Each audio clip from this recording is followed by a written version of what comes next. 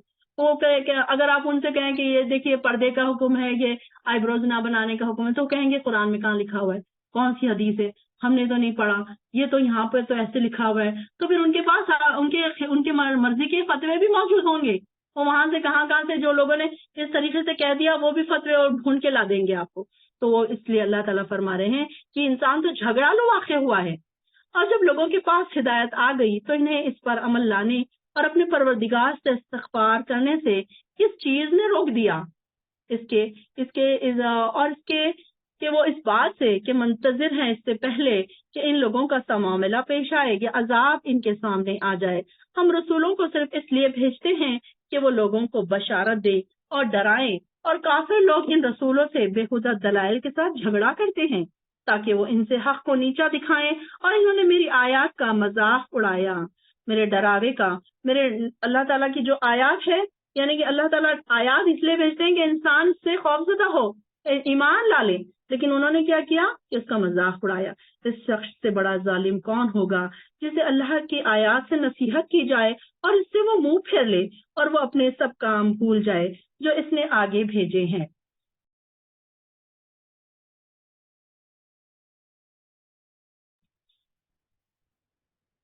اور ان کے کانوں میں گرانی ہے، اگر آپ انہیں راہ راست کی طرف بلائیں بھی تو وہ کبھی اس راہ پر نہیں آئیں گے۔ آپ تو پروردگار بہت بخشنے والا اور رحمت والا ہے، ورنہ جو کچھ یہ لوگ کر رہے ہیں اگر ان پر گرفت کرتا تو جلد ہی ان پر عذاب لے آتا، بلکہ ان کے لیے وعدے کا وقت مقرر ہے جس سے یہ لوگ کوئی پناہ کی جگہ نہ پا سکیں گے۔ اب دیکھیں کہ دن بھر ہم کتنے گناہ کر رہے ہوتے ہیں، لیکن اللہ تعالیٰ کبھی یہ نہیں کرتا کہ ہمارے گناہوں کی جبھی پکڑ کر لے، بلکہ اللہ تعالیٰ ہمیں ڈھیل دے رہا ہوتا ہے۔ ایک لحاظ سے اللہ تعالیٰ ہمیں ٹائم دے رہا ہوتا ہے کہ انسان ابھی بھی سمجھ لے، عقل پکڑ لے کہ میں نے یہ غلط کیا، ریئلائز کر لے۔ کچھ لوگ جو ہوتے ہیں فوراً ریئلائز بھی کر لیتے ہیں۔ جو مومن بندے، میں نے بتایا تھا کہ جو مومن بندے ہوتے ہیں ان سے ایک چھوٹا سا گناہ سرزد ہوتا ہے تو وہ کیا کرتے ہیں، فوراً عاجزی اور انکساری کرتے ہیں، جیسے کہ سورہ بنی اسرائیل کے آخری آیتوں میں ہم نے پڑھا کہ وہ عاجزی اور انکساری کرتے ہیں اور رو پڑتے ہیں اور اپنی تھوڑیاں زمین پر گرا دیتے ہیں، اپنے سجدوں میں اپنے سر زمین سے لگا دیتے ہیں، روتے ہیں، گڑ گڑاتے ہیں، توبہ و استغفار کرتے ہیں کہ اللہ ہم سے کیسی غلطی ہو گئی۔ تو یہاں پر اللہ تعالیٰ کہہ رہے ہیں کہ ایسے لوگ جو ہیں، جو نیک لوگ ہیں، تو ان کے لیے کیا ہے، پھر نصیحت ہے یہ آیات، اور اس سے جو منہ پھیر لے۔